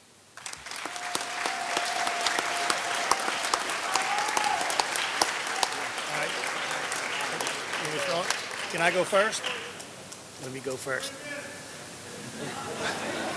I better get my talking now before Bobby gets started. 50 years ago this month, Bobby Miguez was the manager of our 1972 Southern Little League State Championship team. And that Little League park right now is an appropriate name, Todd Miguez Park. And I'll tell you a little story. Ronnie Kosmeier, please come up here. When we won the state championship, we had a hard time going to St. Petersburg, Florida. Our league president, Mr. Mitchell Gruich, our coach, Ronnie Kosmeier, and our manager, Bobby Miguez, they called Williamsport, Pennsylvania, and said, we're having a hard time here. We just through getting over Hurricane Camille, and we're having a hard time getting to St. Petersburg.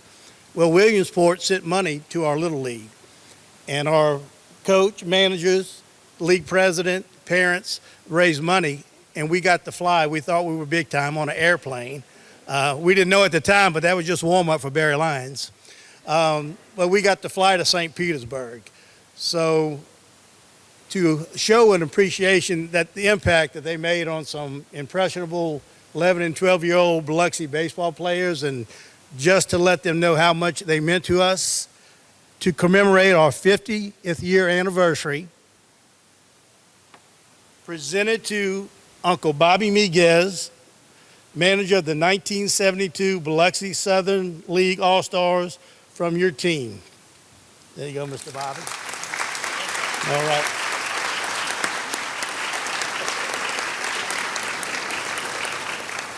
And to our coach, Ronnie Kosmeier, presented coach of the 1972 Biloxi Southern Little League All-Stars and state champions, to commemorate the 50th year anniversary. Congratulations.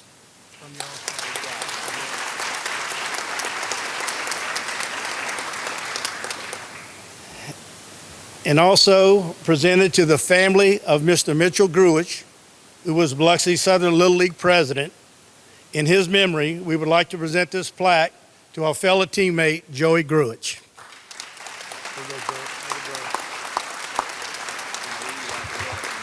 Mr. Bobby, it's all yours.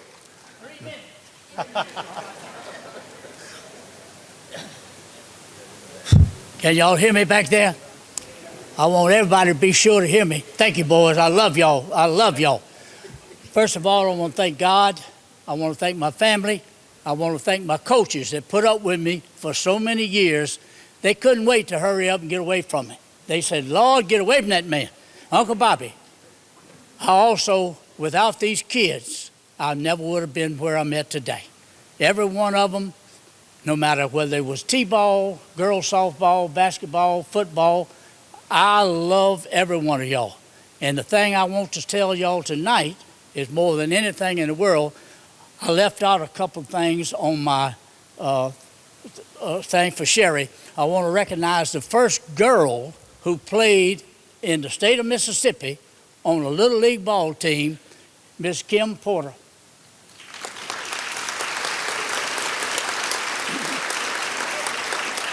Everybody laughed when Mr. Walker picked her, but when she struck out some of the top ball players in Biloxi Southern Little League, Todd Miguez Ballpark, they all said, Kim, you on the team. Next thing I want to do, without any further to do, and my 3 minutes ain't started yet, I want to recognize some very good people who helped me throughout this thing.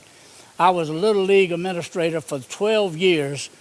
Upon all the coaching and stuff that I did, I had coach, Little League president, Little League vice president, Little League player agent, and umpire As George can tell you, that's the hardest game in the world. But without y'all, Michael, where you at? Mike, stand up a minute. Harry Kosmeier. Those two were my first two appointees when I became Little League administrator. I couldn't do it by myself. We covered from Memphis all the way to the coast, Louisiana line to the Alabama line. They helped me get this thing started, and I appreciate it. It'll always stay with me. Although sometimes we look at things a little bit different. Elton, don't look at me like that. But we look at things a little bit different when we're standing up here. And it's not easy to get up here and talk for some people. For me, I can talk 2 or 3 days and don't even know what I'm saying. But I want to thank Sherry Bell for putting up with me the last 2 or 3 months here when I found out that I was going to be inducted into this Hall of Fame. I want to thank Brian Dubass for putting me in. And where you at, Vince? Well, Vincent already left. Vincent went to work with the city to get me where I'm at right now. And without those two guys, I'd probably still be sitting there wondering when am I ever going to get here. You know how that goes. But we had a good team in 1972, the best team. I know there's a lot of y'all out there, Richard Higginbottom and a couple more, think that the, 63? Anyway, it was a good team. They went further than I did. But the only reason my team didn't go any further is I got down there, and I'm never going to say this again, but I'm going to say it tonight. I got shell-shocked. I'd never seen so many people in the doggone stands. I didn't know what I was doing. Ronnie was sitting over there saying, what we're going to do now? I said, I don't have the first blankety blank blank what we're going to do. But anyway, I started the wrong pitcher. Not because he wasn't a good pitcher. He was a hell of a pitcher. But they was not calling the curveball back in those days. We call it the junk ball. They didn't call that. So here the little fellow was throwing strikes after strikes. Umpire calling ball, ball, ball. So I called John Pat, was my catcher. I said, come here, what the heck is going on? He said, Uncle Bobby, they just ain't calling. So I brought Big Jake in, man of steel, iron. Both of those boys are in heaven now, I hope. But I'll tell you this one thing right now. Big Jake held them from then on out, but we just couldn't catch up. Those things happen. I know y'all tired and want to go home and eat, but all I can say is my girls softball team, they didn't go undefeated, but they did win the doggone city championship. My basketball team, we won 22-0, I think it was, something like that.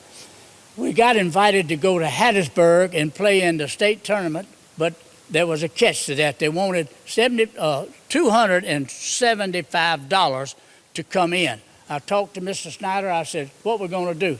He said, I can't do it. If I do it for you, I'll have to do it for everybody else. So we understood that and we left. Our little football team, we won all the city league, beat everybody that was stepped up in front of us. We went to D'Iberville. We played St. Martin, D'Iberville, and Ocean Springs. And we come back with a trophy, Little League, Pee Wee, softball, football, I'm getting confused now, football championship, and I carried that trophy, stayed at Higginbottom's Grocery for, 5, 6 years. Then Mr. Higginbottom said he was going to close up the grocery store, so we took the trophy and then carried it to Gonflow School. Sherry Bell and I looked through all the trophies that we had at the recreation department, and we couldn't find it.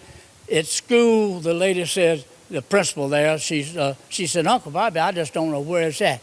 It wasn't here when I came here. So I can only say this, Katrina must have it, or somebody got it, and if they ever did get it, I hope they enjoyed it, because I love it. Thank you, Sherry Bell. Thank you, God. Thank you for me, and I love everybody in here.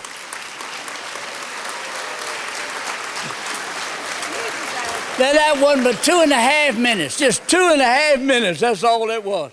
I just met this little lady here tonight, ladies and gentlemen. I just met her, and I've seen her on TV, and I've got to hug her twice. I'm gone. Thank you, Cheryl. Thank you. That was the class of 2022. All the inductees, please stand again to be honored one more time. Now we have one more inductee, which is the class of 2017 inductee, John Michael Hankins. He was a baseball and basketball standout at Biloxi High School in 1981 and 1982. In basketball, he was the first team All-State center and point guard. In baseball, he was a right-handed pitcher with a record of 31-5. He was unable to attend the 2017 reception because of a health issue, but we honor him tonight, John Michael Hankins, class of 2017. Thank you, Biloxi. I can't compete with the last speech, so I'm just going to get out of here. I appreciate it.